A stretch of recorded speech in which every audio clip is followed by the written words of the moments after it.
Эфир Абхазского телевидения продолжает русская служба новостей. Здравствуйте. 18 декабря в Сухум для участия в очередном заседании Межправкомиссии по социально-экономическому сотрудничеству между Абхазией и Россией прибыла делегация Российской Федерации под руководством заместителя председателя правительства России Виталия Мутко. По дороге в столицу члены делегации, премьер-министр Валерий Бганба, министр экономики Эдгур Ардзенба и начальник УКС Абхазии Тимур Агарба посетили объекты, строительства которых осуществляется в рамках инвестпрограммы 2017-2019. Подстанцию Гагра-1, Гагрскую среднюю школу и детский сад в Новом Афоне. На всех объектах членов МПК сопровождали наши съемочные группы. Первым объектом, который посетили члены Межправкомиссии, стала электроподстанция Гагра-1. Генеральный директор Черноморэнерго Аслан Басари рассказал, в каком состоянии была станция до начала реконструкции и какие работы здесь проведены. Подстанция была построена еще в 1957 году и к моменту ее модернизации была практически непригодна к дальнейшей эксплуатации.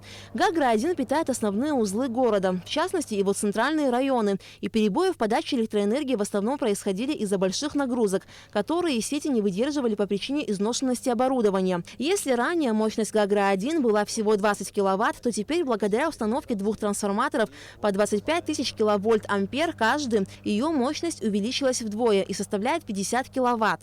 С 2016 года у нас по сегодняшний день реализовано порядка 8 проектов по высокому классу напряжения. Это 110 киловольт и 220 киловольт, именно подстанционные вещи. Фактически эта подстанция является узловой именно в городе Гагра. Весь центр города Гагра через нее, если вот обратите внимание. Вот в системе, вот откуда у вас энергообеспечение? Вот есть? Если можно, мы обратим вот, внимание на мост, покажи, вот как он идет, откуда? Вот Ингургэс, вот перепадная ГЭС-1. Это два объекта генерации, которые функционируют. Сюда. Да, ну плотина, вы знаете, на территории Грузии находится. Соответственно, вода поступает в Абхазию. Здесь есть выработка и здесь. Так как потребление электроэнергии в Гагрском районе с каждым годом растет, на электроподстанции учтена и возможность увеличения энергонагрузок. Для этого здесь установили закрытое распределительное устройство. Проблемы в электроэнергетике какие у вас? Вот наверное, две проблемы. Первая проблема – это, конечно же, пропускная способность, то есть не хватает нам мощности ни магистральной, ни подстанционной. И вторая проблема – это, конечно же, большие потери на низкой стороне.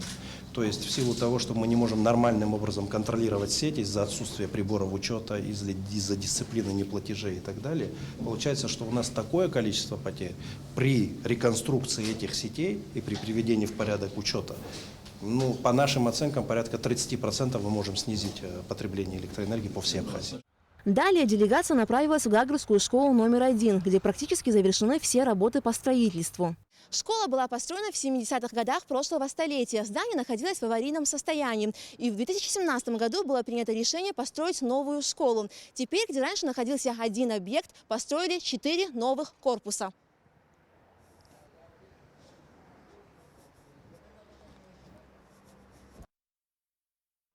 Два корпуса школы учебные, есть актовый зал и спортзал. Все они сообщаются между собой с закрытыми внутренними переходами.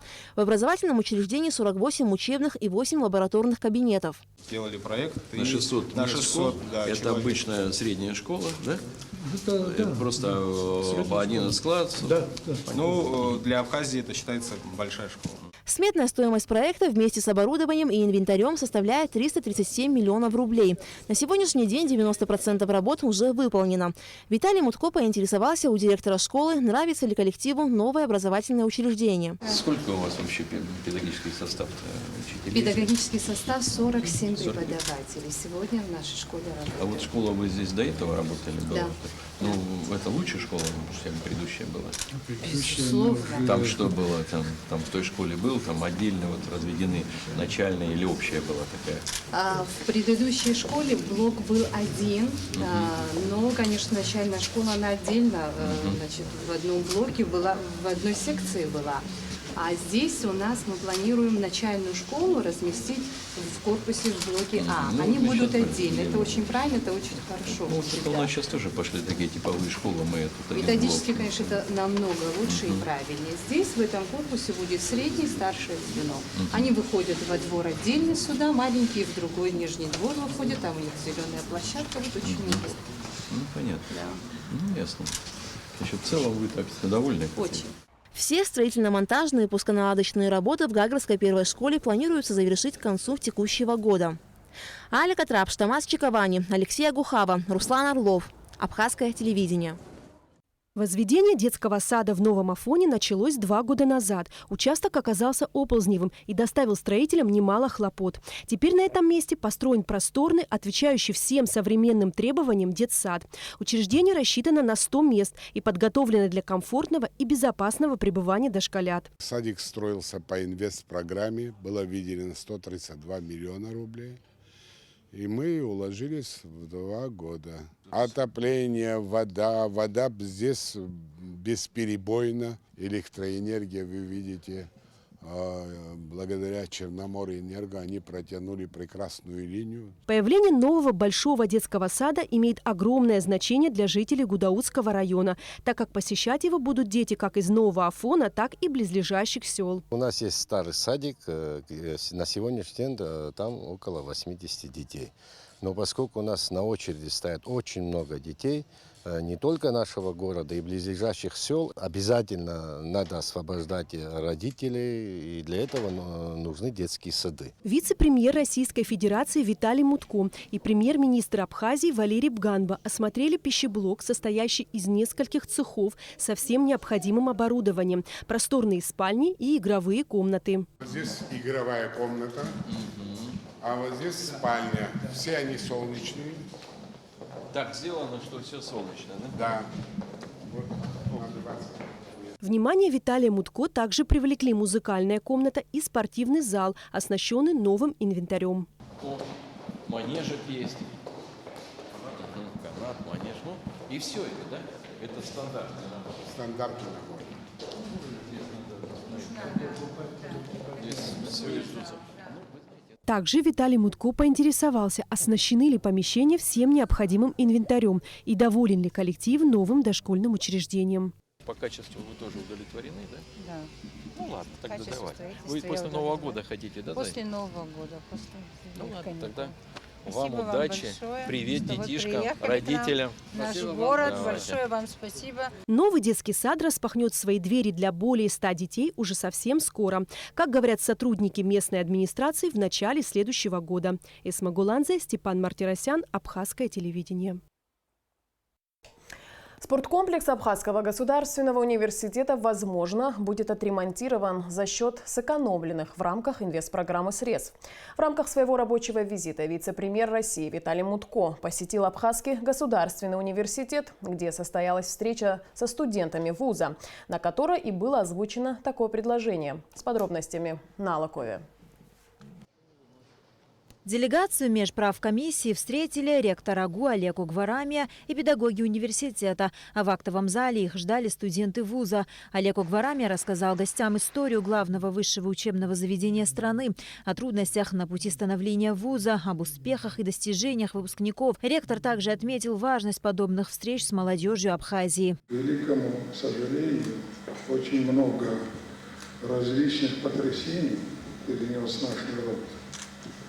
Но могу смело сказать, благодаря героическому коллективу Абхазского государственного университета пламя, которое было зажжено нашими предками, не погасло. Национальный университет возродился и твердо стоит на ногах.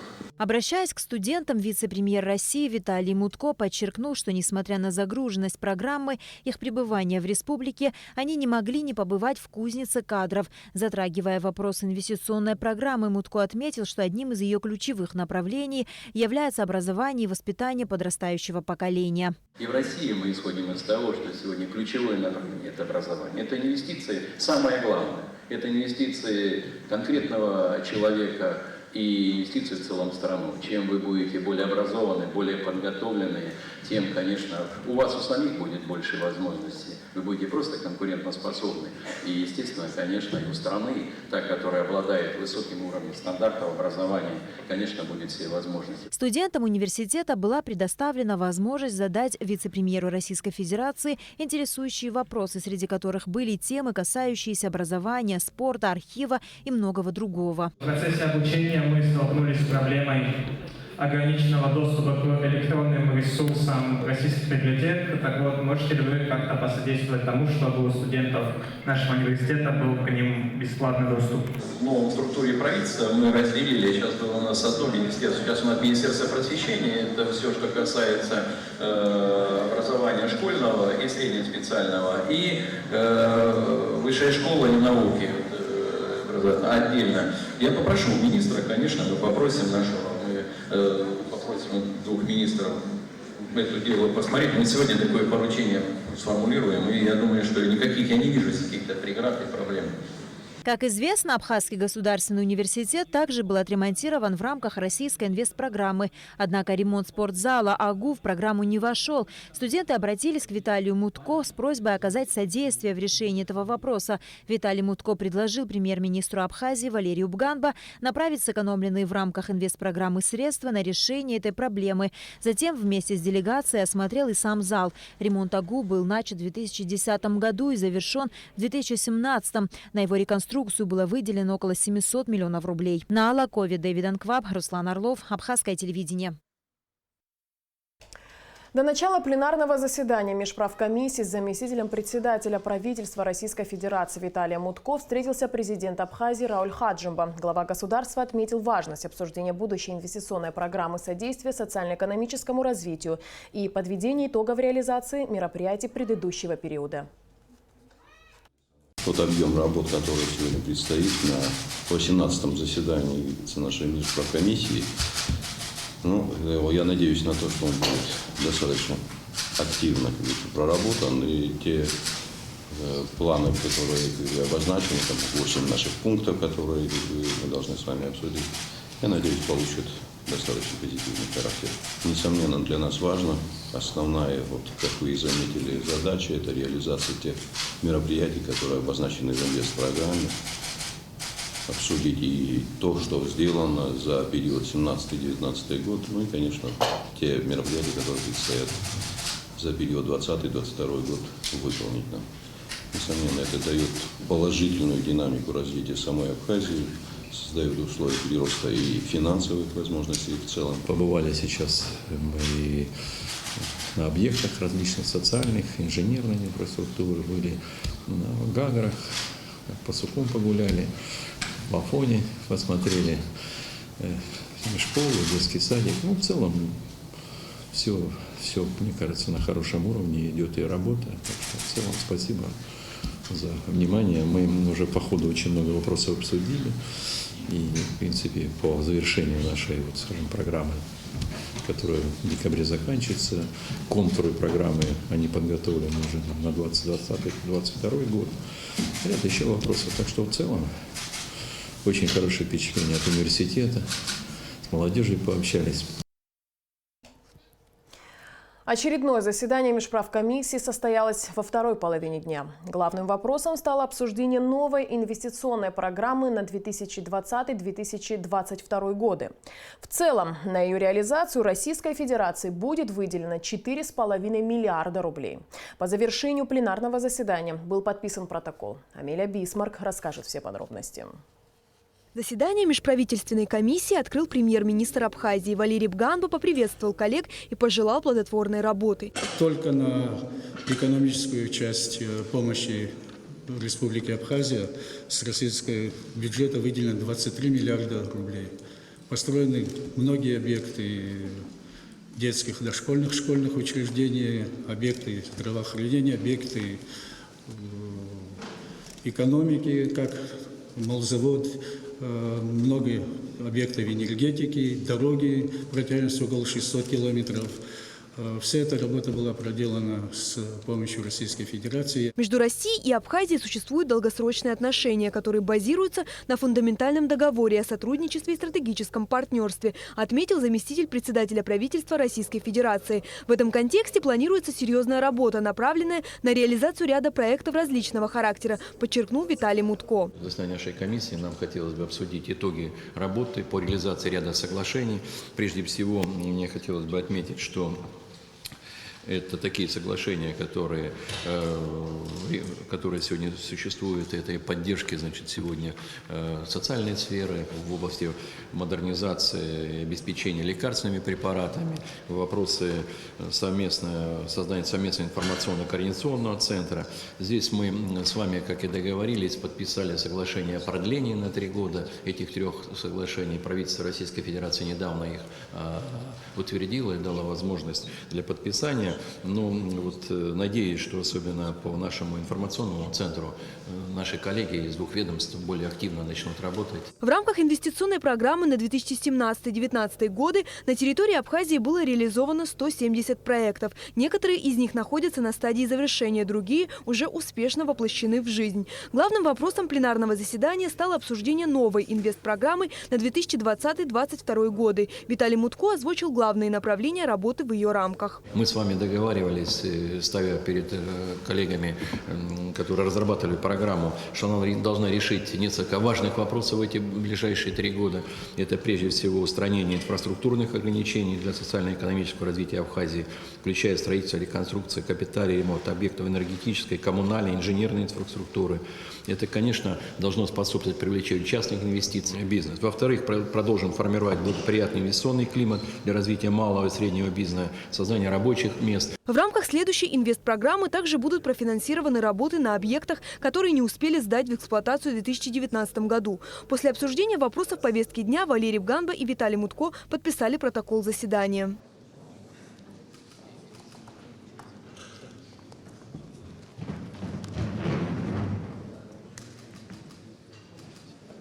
После подписания протокола Виталий Мутко и Валерий Бганба ответили на вопросы журналистов. Утвердили, понятно, ход нынешнего инвестпрограммы, утвердили самое главное будущую инвестпрограмму. Мы и до этого говорили, сейчас говорим, она в основном больше всего инфраструктурных проектов. Это дороги, это энергетика, которая нам очень нужна. Есть социальный проект, это детская больница в городе Сухум, республиканская, которая тоже нам очень нужна. Вот такие в основном параметры. В целом на реализацию инвестпрограммы 2022 Российской Федерации будет выделено 4,5 миллиарда рублей. Сегодня и президент страны перед нами ставит такие серьезные задачи по поддержке. Поэтому то, что мы сегодня решили, это как раз дает некую перспективу. Это такая серьезная большая программа до 2022 года. И она как раз направлена на снятие ограничений, на поднятие экономического собственного потенциала. Мы там договорились, что примем некую программу по гармонизации законодательства, чтобы открыть больше возможностей для совместного, ведения бизнеса. Российская Федерация заинтересована в том, чтобы Абхазия развивалась и больше зарабатывала сама, подчеркнул, завершая общение с журналистами, глава российской делегации. Амилия Бисмарк, Степан Мартиросян, Томас Чаковани, Абхазское телевидение. И к другим темам. Генеральный прокурор Абхазии Адгур Агарба направил в парламент представление о назначении на должность заместителя генерального прокурора, старшего советника юстиции Руслана Львовича Тыркьева. Руслан Тыркьева в органах прокуратуры работает с августа 2004 года. С февраля 2016 года прокурор города Сухум. Суд кассационной инстанции отложил рассмотрение жалобы Алхаса Квициния до 9 января. 18 декабря суд кассационной инстанции в составе председательствующего судьи Верховного суда Тимура Тарба, судей Романа Кварча и Лии Адлиба рассмотрели кассационную жалобу представителя истца, бывшего кандидата в президенты Республики Абхазия Алхаса Квициния на решение Верховного суда от 20 сентября 2019 года по иску о признании незаконности незаконным и недействительным решение ЦИК об итогах выборов президента Абхазии. В ходе заседания адвокат истца Инга Габилая потребовала отвод судьи Романа Кварча из-за того, что у него истек срок полномочий. Судьи удалились на совещание для решения данного вопроса, после чего ходатайство стороны истца было отклонено. Решение было объяснено тем, что, несмотря на истечение сроков полномочий судьи Романа Кварчи, он может продолжать свою деятельность до окончания рассмотрения дела с его участием. Кроме того, судья Тимур Тарба подчеркнул, что полномочия Кварчи могут быть прекращены лишь решением квалификационной коллегии. Одно немаловажное уточнение для сторон и заинтересованных лиц. Сегодня у нас 18 декабря. Если мне не изменяет память, 20-й день, это максимальный день, да, больше мы не можем, меньше. Мы входим с вами в новогодние праздники.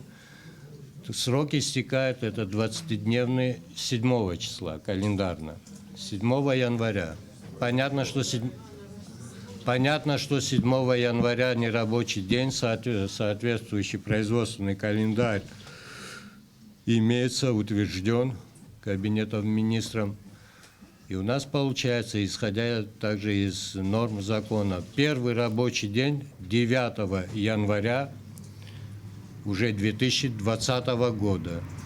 Таким образом, разбирательство откладывается на срок 12 часов 9 января 2020 года. В 2020 году исполняется 75 лет со Дня Победы в Великой Отечественной войне. К этой дате приурочена акция «Дорога памяти», которая пройдет в Абхазии с 18 по 20 декабря. Акция инициирована посольством России и осуществляется при поддержке Музея боевой славы имени Ардзенба. Подробности мероприятия в пресс-центре «Спутник Абхазии» рассказали его организаторы. Репортаж Гугуцы, Вардания. Чтобы увековечить память бойцов из Абхазии, погибших на полях сражений Великой Отечественной войны, в эти дни в стране проходит акция «Дорога памяти». Основная ее задача – собрать землю из всех мест захоронений солдат. Забор земли будет проводиться сразу в 3 районах республики – в Сухумском, Гулеривском и Ачимчирском. Первый пункт, куда мы направляемся, это город Ачамчира.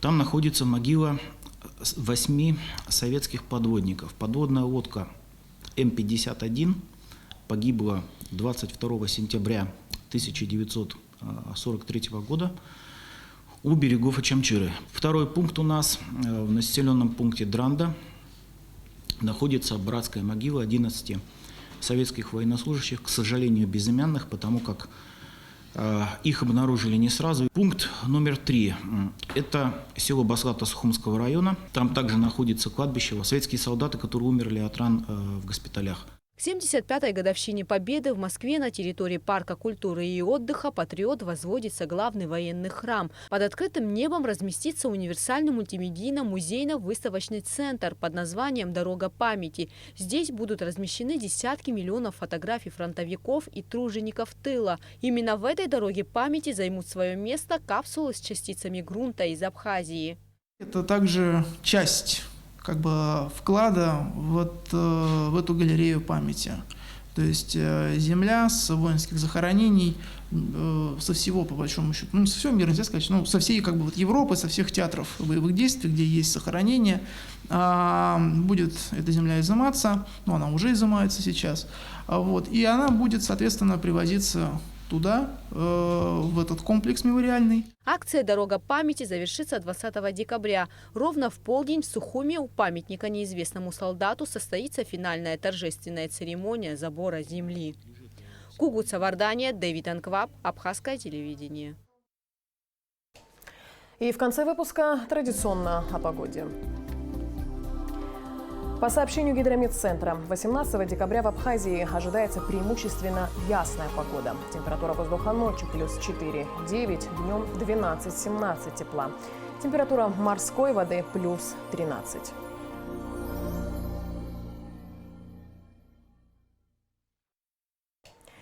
На этом наш выпуск завершен. Всего доброго и до встречи в эфире.